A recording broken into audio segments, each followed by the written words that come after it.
Yang sabar ya Mbak. Mbak mau istirahat dulu. Kita stop syutingnya dulu sebentar Mbak. Enggak usah, Mak. Nggak usah. Saya nggak apa-apa. Saya nggak apa-apa. Mbak yakin? Saya cuma keinget momen saya itu rasanya sakit banget, Mbak. Iya Mbak. Saya bisa memahami sakitnya seperti apa Mbak. Dikhianati oleh dua orang yang paling kita cintai. Terlebih oleh ibu kandung sendiri. Sakit banget, Mak.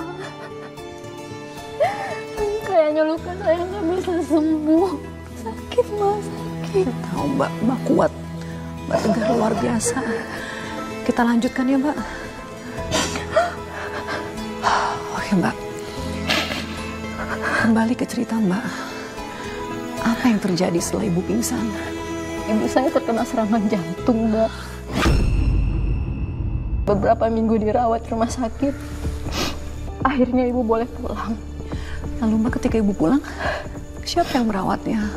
Saya yang merawat ibu, Mbak.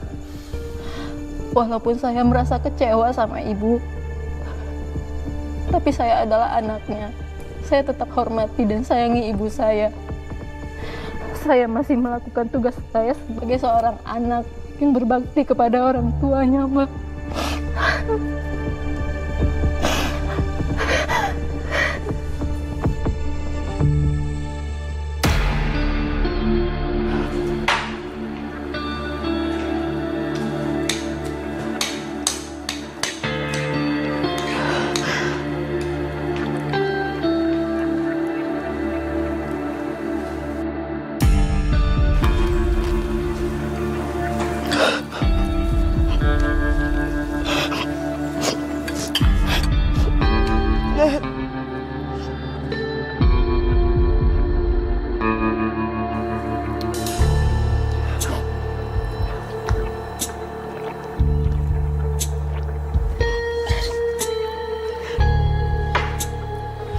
Ini ibu nak udah mengkhianati kamu, dan sekarang ibu juga ngerepotin kamu.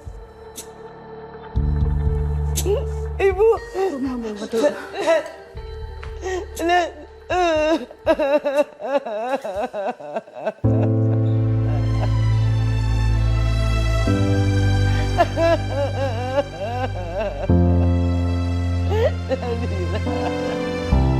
Maafin ibu nak.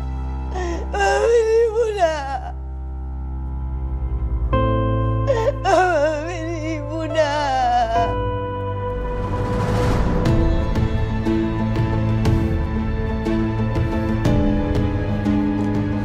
Nadira, Nat, maafin aku Nat. Ngapain kamu sini? Surat cerai udah aku kirim ke rumah orang tua kamu. Nat, aku minta maaf Nat, aku... Gak butuh permohonan maaf kamu, Mas. Nat, Udahlah. Sekarang mending kamu pulang. Aku mau urus ibu aku dulu. enggak Nat, maafin aku Nat. Nadira!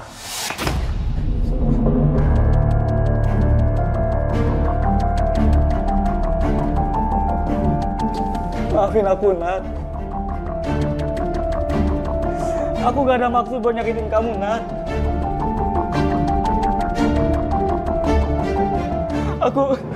Aku kilaf Nat. Kamu tahu kan aku sayang sama kamu Nat. Tolong Nat, kasih aku kesempatan Nat.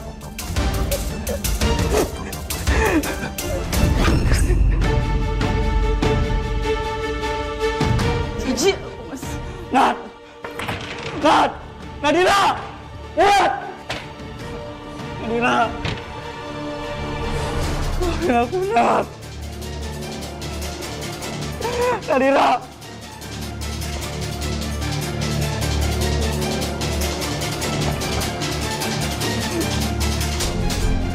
Nadira! Lalu Mbak, bagaimana hubungan Mbak dengan suami setelah peristiwa itu? Kalian masih satu kantor kan? Dia dipecat dari kantornya. Dan saya tidak bisa melakukan apa-apa. Dan setelah itu saya mengurus cerai, Mbak. Dan sampai saat ini saya dan suami saya tidak pernah bertemu lagi. Dan suami Mbak, maaf maksud saya mantan suami Mbak, apakah dia masih berhubungan dengan ibu? Sekarang mantan suami saya benar-benar menghilang dari saya dan ibu saya. Dan sekarang ibu saya lagi fokus beribadah dan menjaga kesehatannya. Lalu bagaimana hubungan Mbak dengan ibu? Apakah baik-baik saja setelah itu? Bohong kalau saya bilang baik-baik aja, Mbak. Dia membuat hati saya sangat hancur.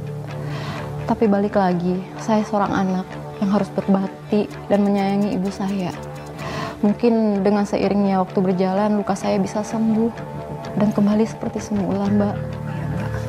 Saya doakan supaya luka Mbak bisa segera pulih, supaya hubungan Mbak dengan ibu juga bisa kembali membaik. Dan saya mendoakan agar Mbak Nadira bisa menemukan kebahagiaan. Amin. Terima kasih ya, Mbak. Terima kasih Mbak Nadira sudah berbagi kisahnya.